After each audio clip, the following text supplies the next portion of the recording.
Hi everyone, I'm Jeanette with Vivo Vintage Designs. Welcome to today's video. In today's video, I'm going to show you how I created this very pretty and very simple painting of some daisies. And I'll be using my Muño pan paints and a small brush. This is a size 0000 and it's a round. And I have some water, some paper towel, and I'm using Strathmore watercolor paper. So I found a new use for my mini mister that I usually used for alcohol ink. I've discovered that I can use it to activate my paints by giving them a little squirt,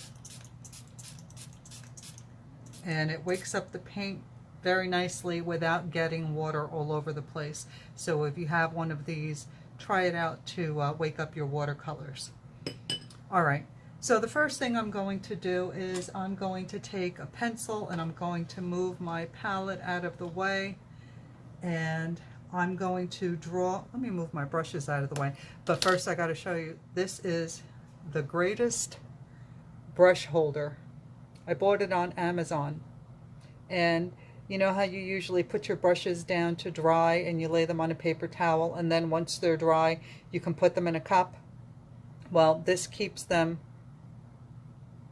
instead of putting them on a paper towel where the bristles of the brush can get damaged, this holds them. I love this thing and it was so cheap.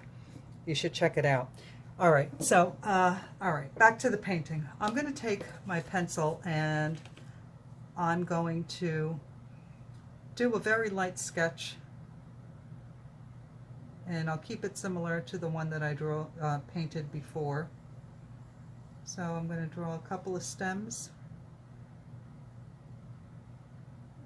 and I'm going to keep this drawing very light.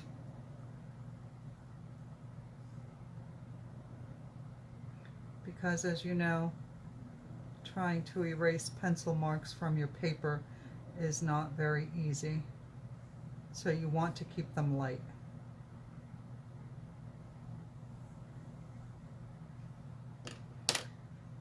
And if I can find my kneaded eraser, I'm going to clean up this down here. So I have one central stem and everything is coming off of that. Now I'm going to draw, let me make this one a little bit longer. I'm going to draw a circle up here because this will be the center of this daisy, but I'm not going to draw the line all the way to the circle. But I want to use this as a guideline. I'm going to extend this one a little bit more because I don't want my flowers to be touching one another. And again, this one I want a profile of, so I'm going to draw my center as an oval because I want the flower facing that way. And this one I want to be facing up. This one is just going to be a bud. That one's going to be a bud also. And this one we're just going to see the profile of it.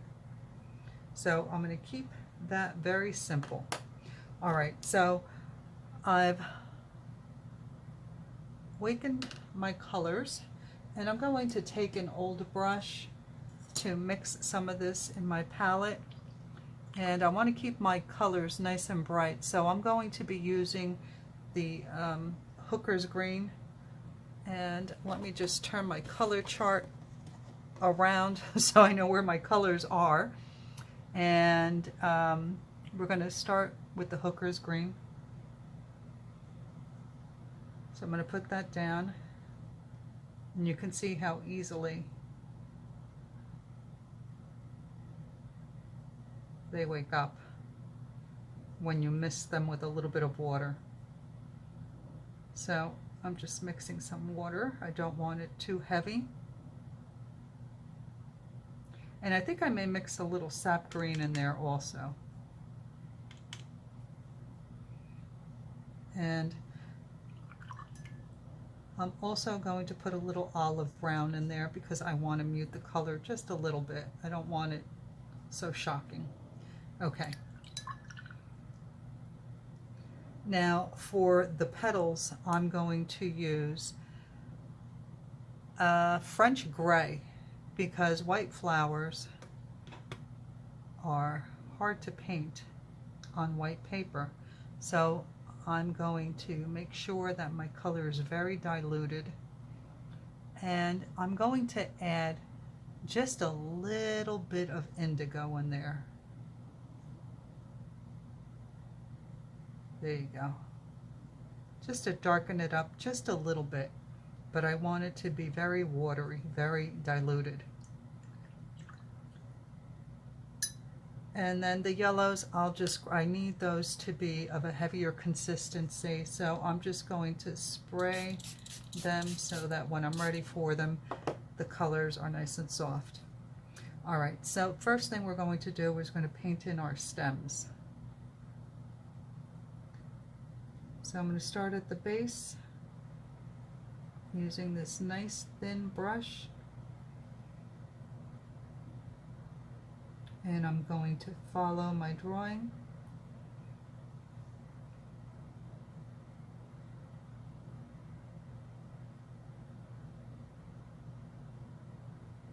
And we can come back and thicken up some of these stems if we need to. But right now we just want them to be a guide.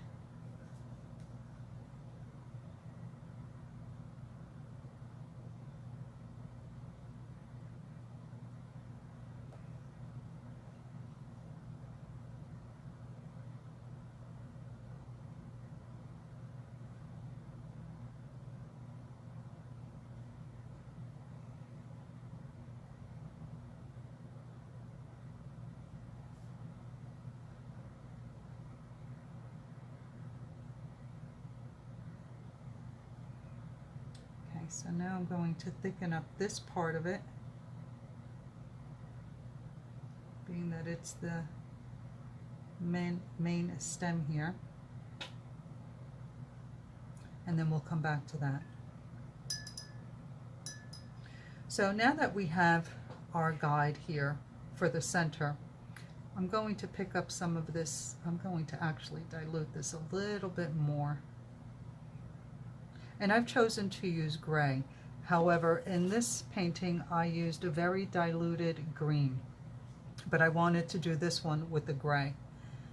So I'm going to start painting in my petals, but I'm going to keep them a little bit, I'm going to keep a little distance in between each petal because I want to layer them, and each one will be a little lighter, or rather darker.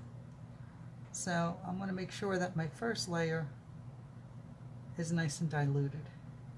So I'm creating these petals by putting down the tip of my brush, pressing down, and then lifting. And that's actually too much color. I want it to be lighter than that. So let me add a little bit more water to this.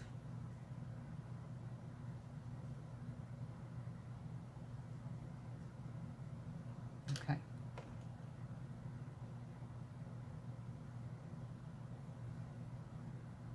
And I'm going to keep just a little bit of distance in between my petals because, as I said, I want to come back later on and add more in between.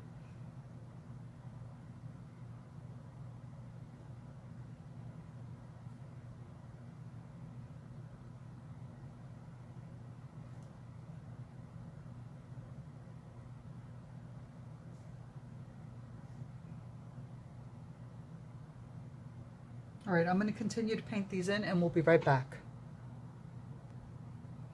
All right, so I painted the first layer of petals on this daisy, and now for one that you're drawing or painting in profile, the petals on the outside are going to be longer, but on the inside, because it's a profile, they're going to be a little bit shorter.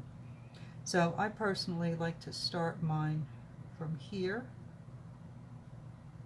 and here, just so I have a guide.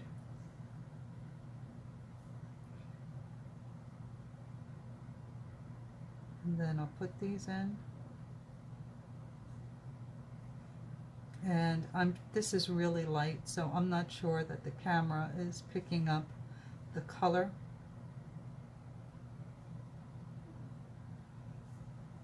As it dries, you can see the outside gets very nice crisp lines. So I'm a page turner. I have to turn the paper to paint, so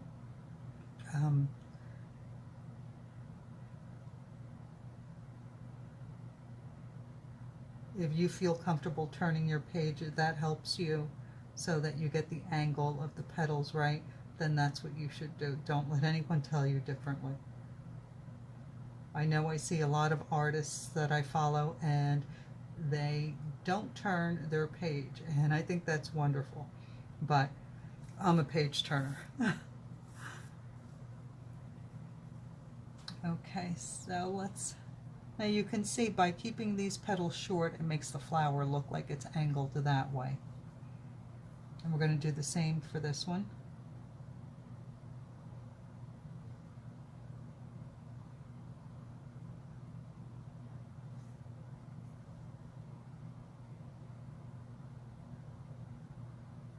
Let's see if I can do this without turning the page.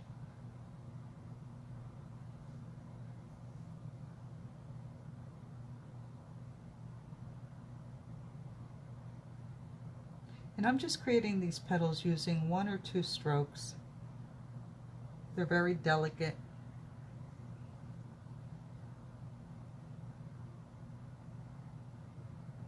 And tiny.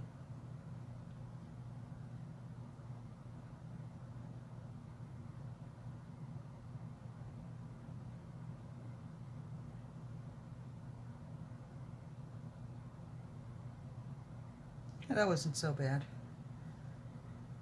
And then now we're going to create for the buds, that little bulby part of the bud, and for the flower that is just opening. So I'm going to pick up a little bit more of that green, and I'm just going to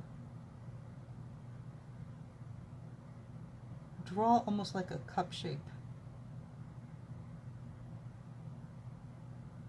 And then leave a little white space as I fill in the top, because I want it to look like there's petals about to burst out of there. And then I'll do the same for this one, only this one may have a few petals coming out of it, so I'm going to keep the top kind of flat, like I said before, in a cup shape.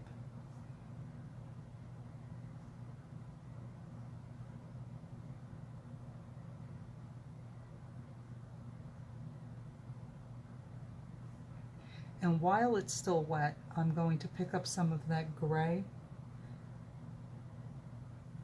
and I'm going to just put in a couple of little lines so it looks like it's about to open. And then for this one is just opening, so we're going to do a small little cup here because you're only going to see a part of it. Pick some of that up.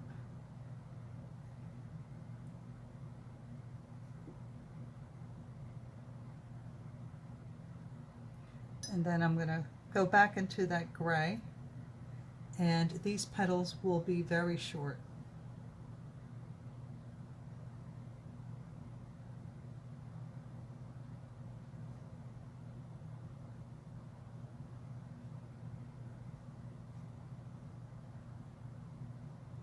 And I'm still keeping them separated because I'm going to add more as it dries. Okay, now this layer here is dry, so I'm going to come back and add some more petals, but I'm adding a little bit more water to my mix.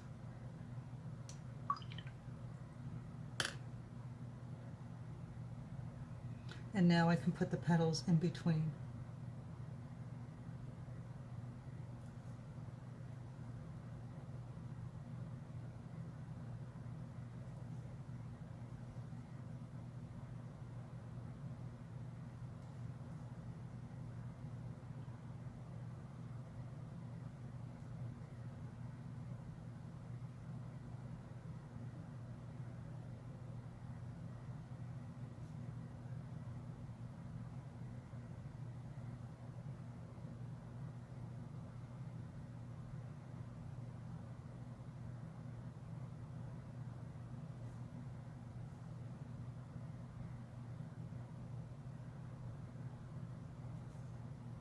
You can see that if you use the tip of the brush to begin and then push down and then lift again, you get pretty petals that are wider in the center and narrow at the tip and the base.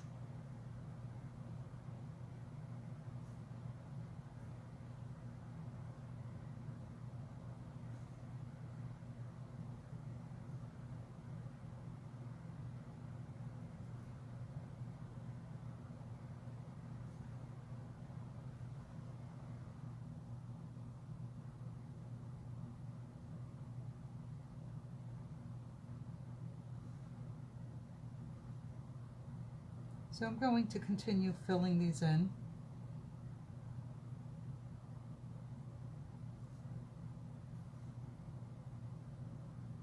And now that I take a look at this, I have to wait until it dries, but I think I may like the green better than the gray.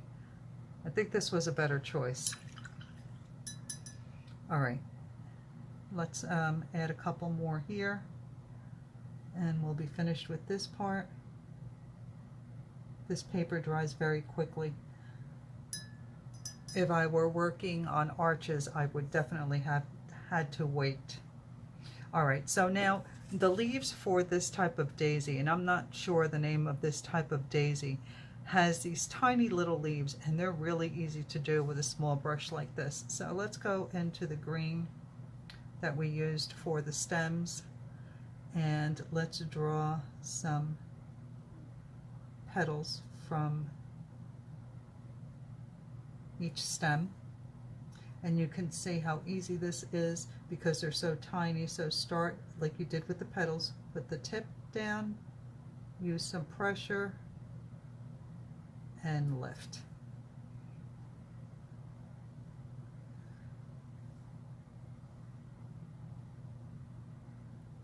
And you can add as many of these leaves as you like.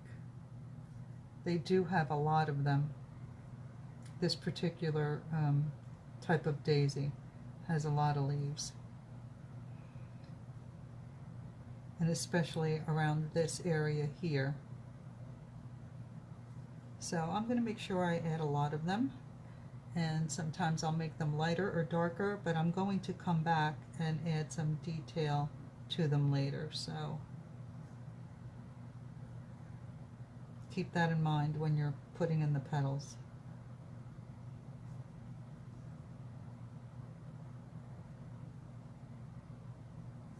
Rather, the leaves. I don't know why I do that all the time.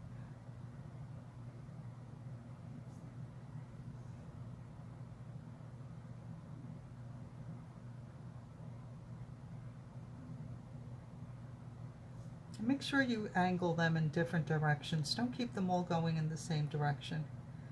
Makes it more interesting when you change the direction of the petals.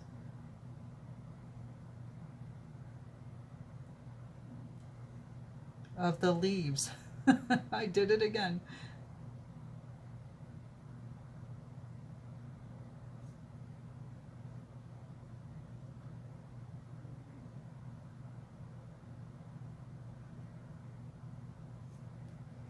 All right, so I'm going to continue adding these leaves and I'll be back in a moment. All right, so I've added all the leaves that I wanted to add, and you can see that some are lighter and some are darker, and you want that difference in color. We're going to come back and add more detail to some of these, but you still want them to be a little different in color. Now we're going to come back and add the centers. So I'm going to pick up a little yellow. This is in the Muño palette, it's just called yellow, and I want a heavy consistency. So I'm rubbing my brush in it with just the water that I put on there before, and I'm going to just dot the center in on one side,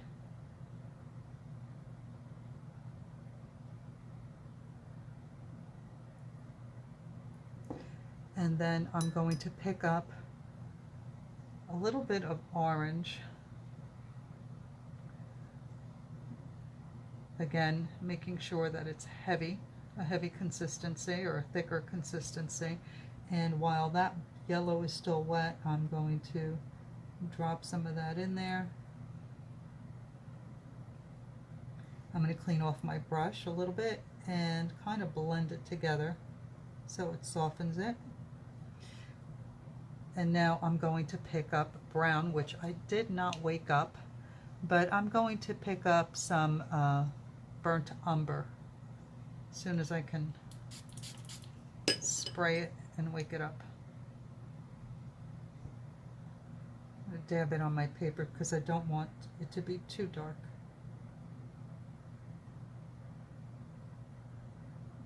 And I'm just dotting that in.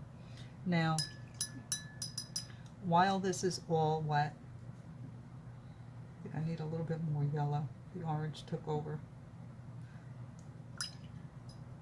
Now this is just my method, especially for a small painting like this.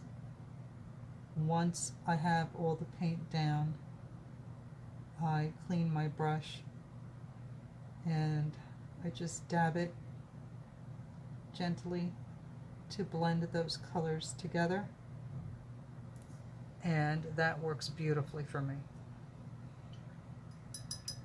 So you might want to give it a try. Let me bring it a little bit closer so that you can see how well those colors blended together and how pretty that looks. Alright, so let's move on to the next one. Now this one, because it's facing forward, I'm going to do it a little bit differently. I'm going to pick up the yellow and I'm going to dot that yellow in the center.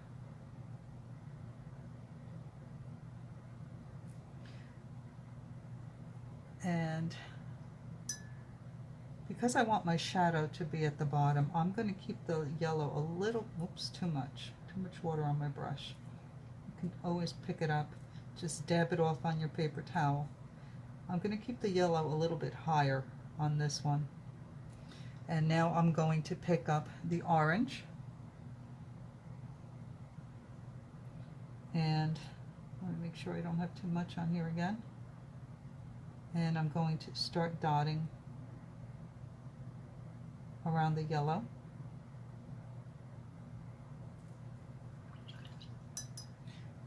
And then I'll pick up the Van Dyke brown again.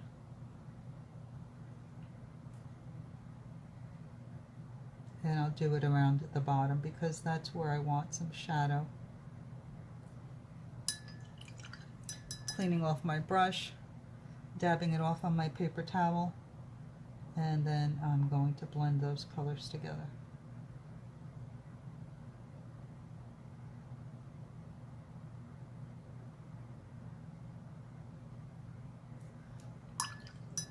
Clean off my brush again, and then I'm going to go into the center and try and blend that.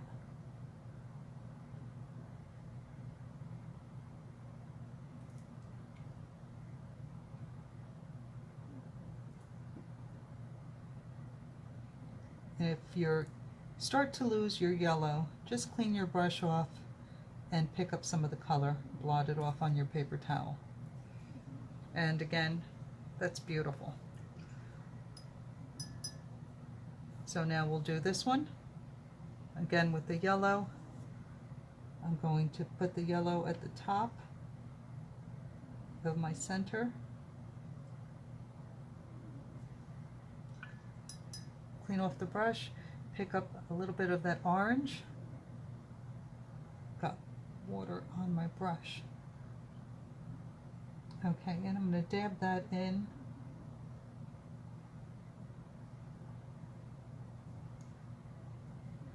And then pick up the brown and just repeat the same process.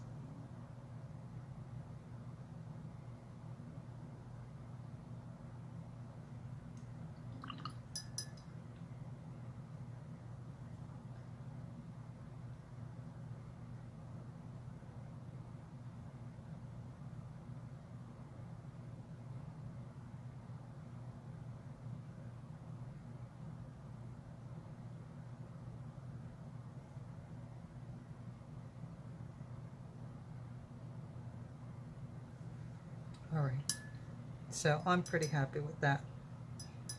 Actually, I'm very happy with those centers. You can always come in and add more detail in the centers if you like, but I really like the way these turned out. So now we're going to add a little bit more detail to the stems and to the leaves. So I'm going to use a little green gray, I think it's called. So that is this one here, and it's kind of like an olivey green, and I'm going to mix it with the color that I had on my palette before because I want it to be similar. Move that out of the way. And now I'm going to add, trying to decide where my shadow is here.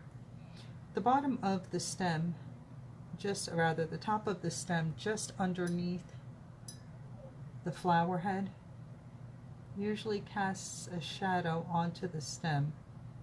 So I'm going to put a little bit of darker color on there, and then I'm going to use a little bit of water on a clean brush to pull it down.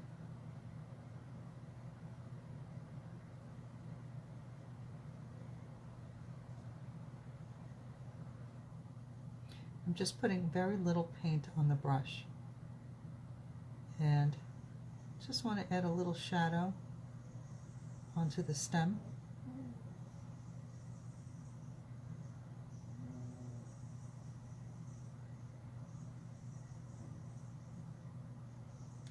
And onto my leaves as well.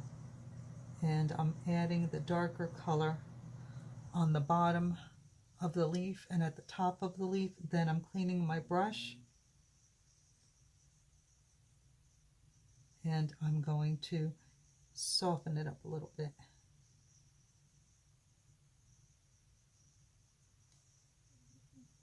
I think I need a little bit darker, maybe a darker green here. All right, I think that should do it.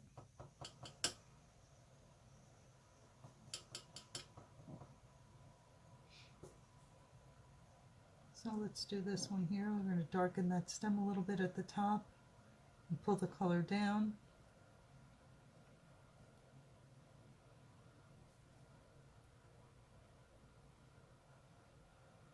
I like this green better.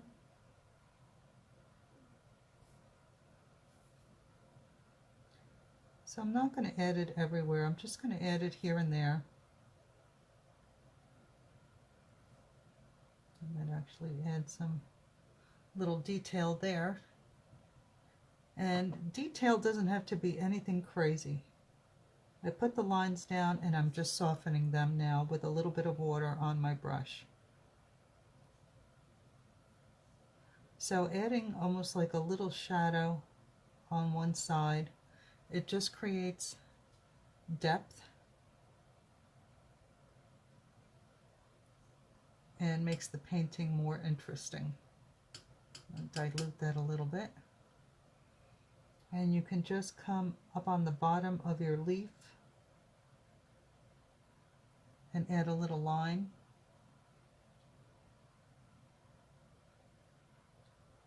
You can add a little bit of darker color at the tip and the base. And clean your brush off and soften those lines a little bit.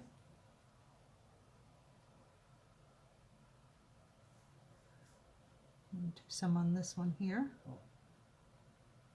Just going to darken the base of the leaf and a little bit of the tip. Wet my brush, clean it off, and then just soften that line. And try not to lose the shape of your petal, or rather your leaf. Oh my goodness. So you can see that adding, I think I'm going to have to add another petal there because I think I missed a couple of spots. At least I got it right that time. I said petal and not leaf.